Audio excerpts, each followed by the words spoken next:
Hey everybody, thank you for joining. It's been a little bit since I've done some what solds.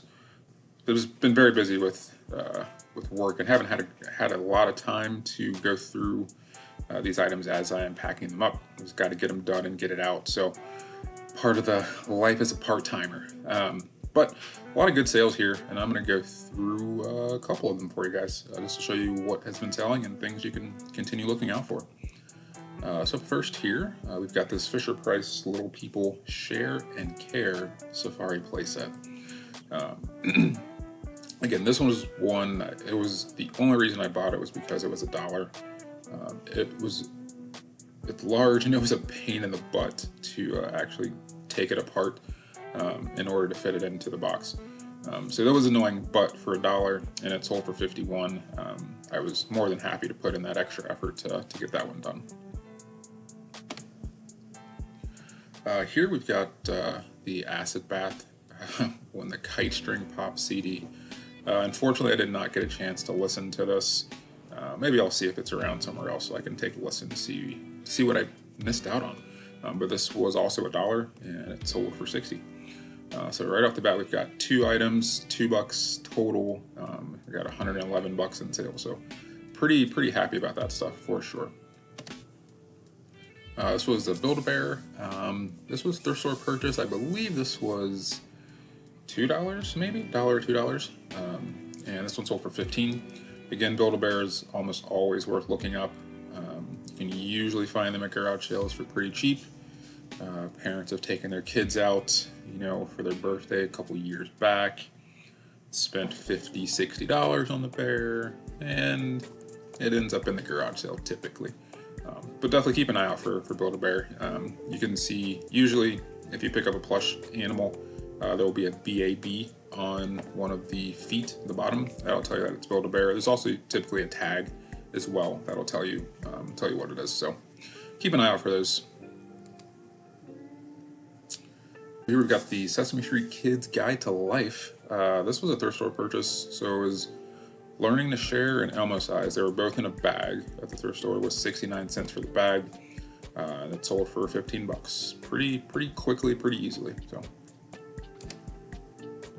now we're getting to a couple of board games here that have sold. So I think with the video, I paid $50 for all the board games. This Alien game sold for $90, which was awesome. I had never seen that one before. I will definitely be keeping an eye out for it going forward, that is for sure. It's very popular, a lot of interest in it. Didn't take too long to sell. So this one here was the NFL quarterback game, which is also a really cool game. This one sold for 40. Unfortunately, this item has not made it to its destination. This was shipped back on February the 15th. I was going to Pennsylvania. I have had some issues with Pennsylvania for whatever reason. One of the guys that bought some chess books a while back, we've been playing chess, and he purchased a bunch more, and I went ahead and shipped them. These I shipped media mail. I didn't ship it through eBay. I just shipped it media mail. It took almost like a month to get to him in Pennsylvania. So note to self: if you're shipping to Pennsylvania, priority is the way to go, and insure your package because it might not arrive. But this actually brings up a really good thing that I can walk you guys through. And you don't have to be a reseller to need this skill. It's not even a skill, but just this understanding, right? So basically, anytime you ship something priority, it is automatically insured up to $50. This item sold for 40. It's insured for up to the 50 because it was a priority shipping. So what you can do is you can file a claim with USPS. So let's walk through that real quick. So if you've got a USPS.com account, just log into it. If you don't, sign up. Go to this help tab here. Go to filing a claim. And this will give you all the information that you need to know. One of the biggest things is their filing period, so you need to know when you can actually file your claim. And all that information is here. So if you ship something priority mail, after 15 days, if that has not arrived, you are eligible to file that claim. But you want to make sure that you file before it's been 60 days, because if you wait too long, you're SOL. So that information is here for you, which is great. And all you really need in order to do this, you'll need your tracking number, and you'll need an image of the purchase price of that item. And that's typically all you really have to do for that. If you come in here, you can take a screenshot of this screen and show, hey, so it's $90. You can show the sale, it'll give you the sale date and all that information. Just a screenshot of that you'll upload is pretty much what you will need from, eBay, basically. Then here, under File Your Claim, just start an online claim. I'm not actually going to do this. I already did it earlier today, and I'm logged out. All right, and we're back. So filing a claim, it will ask you to search for your package. So you put in your tracking number and the shipping date, and from there you just fill out your basic information. It'll ask you for the recipient's name, address, and all that, which you would think they would have because you've given them the tracking number. But that's really all you have to do. You fill out that information, you upload your image, and you submit your claim. You'll get an email letting you know that the claim has been submitted. And typically within a week or so, you will get a check in the mail this will be for the purchase amount. So this was, I think, total it was $48.72. That's what I would have had to refund. So I should be able to get that $48.72 back in a check from USPS. I've never had a claim denied.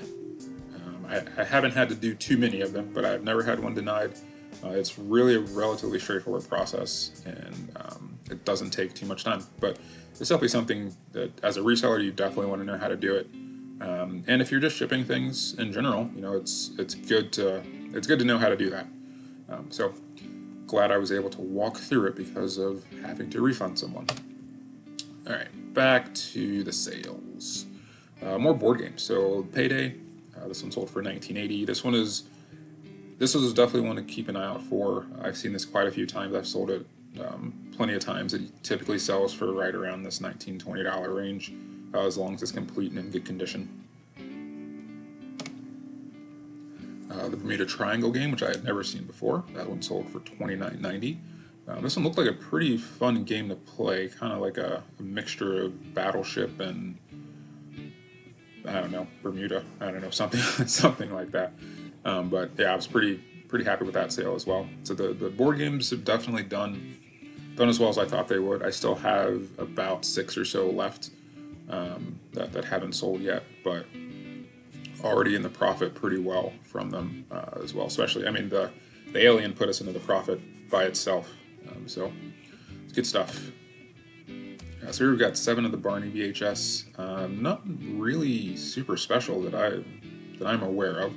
But these, a lot of 7 sold for $35.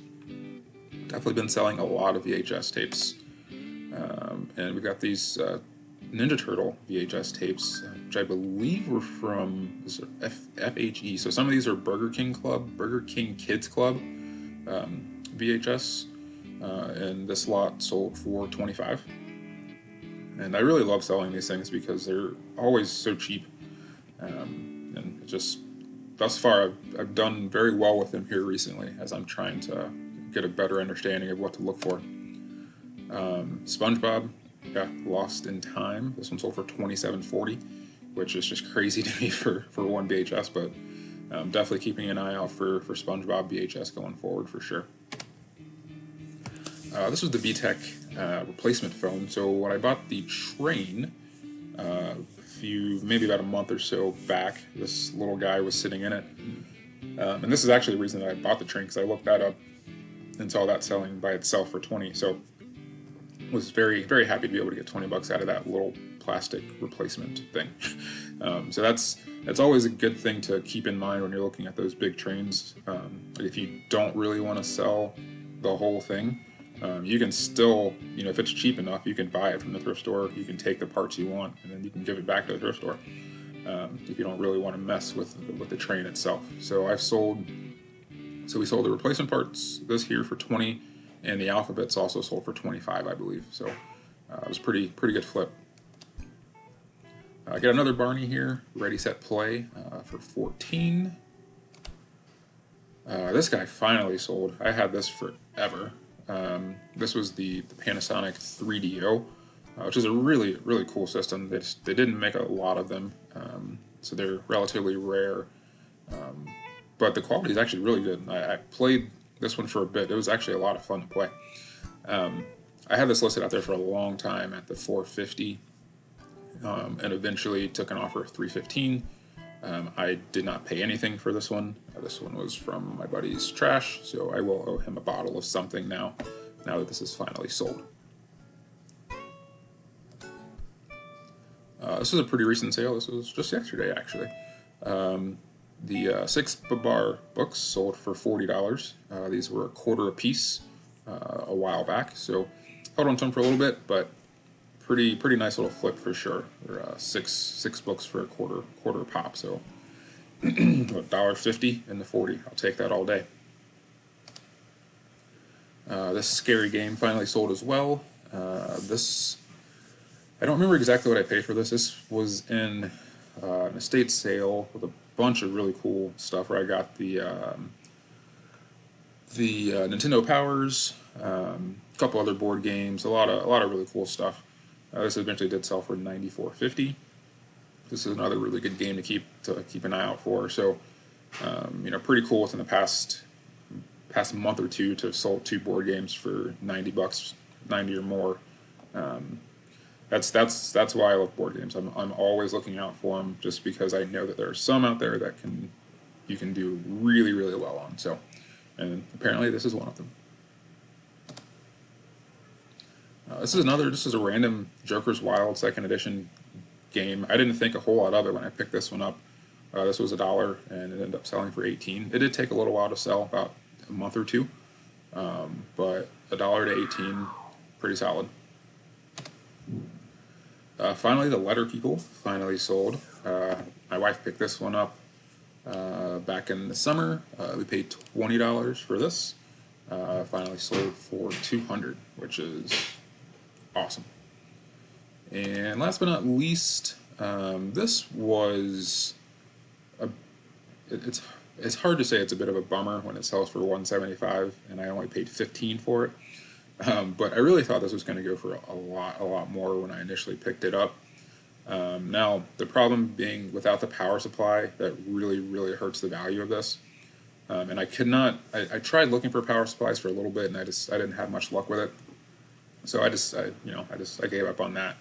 And eventually it did sell for $175. But I'm thinking this model with the power supply in working order, you should be able to get close to $400 to $500 out of. But again, I paid $15. I'll take the $175. I'll stop my complaining. All right, I think that is it. I think we've gone through quite a bit, so appreciate you guys watching. And until next time, stay curious.